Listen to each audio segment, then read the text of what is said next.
Welcome to Call on the Midwife. Today we are having a little gathering here tonight, so I got a little bit dressed up and I'm going to just give an update too on what's going on in the world as far as post-disaster birth support goes. Most of you are aware of what's happening in Houston. I was able to have a conversation with one of the midwives there this past week, and they had a great system going where anybody that was not at a hospital or that couldn't get to a hospital could go through this app, and we've got it on our Facebook page at Safe Haven Emergency Villages, and Call on the Midwife on Facebook as well, if you want to go and check that information out. So we are actually putting together a huge parcel today. We'll be mailing it out tomorrow. So if there's anybody who lives close to us, we live in the Rexburg community here in southeast Idaho. So if there's anybody who wants to drop off, we're collecting newborn and other size disposable diapers, wipes, and gas cards for the midwives who are driving around to help people. There are several of the families, the midwife that I spoke to said she had several of her own families that were her own patients, her own clients, who were displaced and lost everything.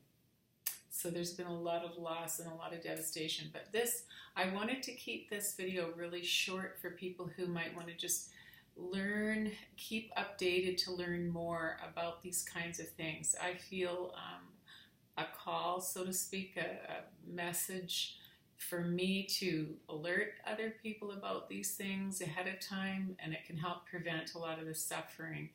I believe that Houston, I absolutely know that it's just a foretaste of much more to come. This is only the very tip of this big iceberg that's going to descend upon our country, and it's going to come in the form of man-made disasters, civil unrest, potentially war even, I believe, at some point, and economic crash or decline, gradual decline,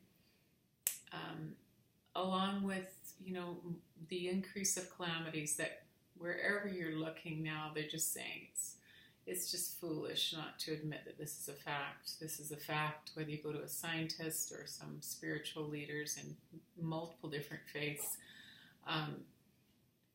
or just even looking at the really intuitive people on the planet who are in tune with this earth. This earth has a spirit. This earth is alive, and she is going through a transition, and in that process, there will be a lot of upheavals, like contractions almost, that'll come.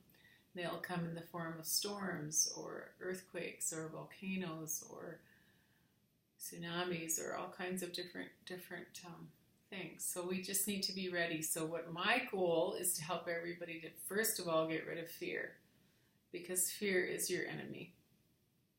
I had this explained to me really beautifully by a wonderful psychologist that I've recently started to work with in preparing some of these programs for the trauma that we will see to help reduce trauma after post-disasters. And one of the things that we've been talking about is how if you think about your brain, this is your brain, right? When you are operating with your full brain, you have all your logic, your reasoning, when you're in a calm, relaxed place, you've got all these tools, and you've got this really calm, capable brain that's able to make decisions, able to stay calm in a crisis and see what the needs are, help meet your own needs, help meet the needs of others. But what happens is when we go into fight and flight, if we haven't really mastered this in ourselves, it's basically like this. So you lose these and you go into your basic primal, well, it's a fight and flight really, and it's not the best place to be in a crisis if you need to really be reasoning well. If you really do need to flight, then it's helpful. But in many cases in a post-disaster, it's more about just keeping grounded and keeping calm. So there's lots of ways you can do that, but really I think realizing how important it is to release fear and just embrace peace. So when you see things like this happening, you can be calmer. And then also on here, I want to go through and give you a bunch of different ideas on how you can be a better assistant to a woman who's having a baby. Whether you're a midwife or a student midwife or just a lay person that's interested in this, or you are actually literally feeling compelled to get prepared so that you can be a support to other people in your community. I think ideally we should have at least several people in every single neighborhood in the entire North America who can deliver a baby safely.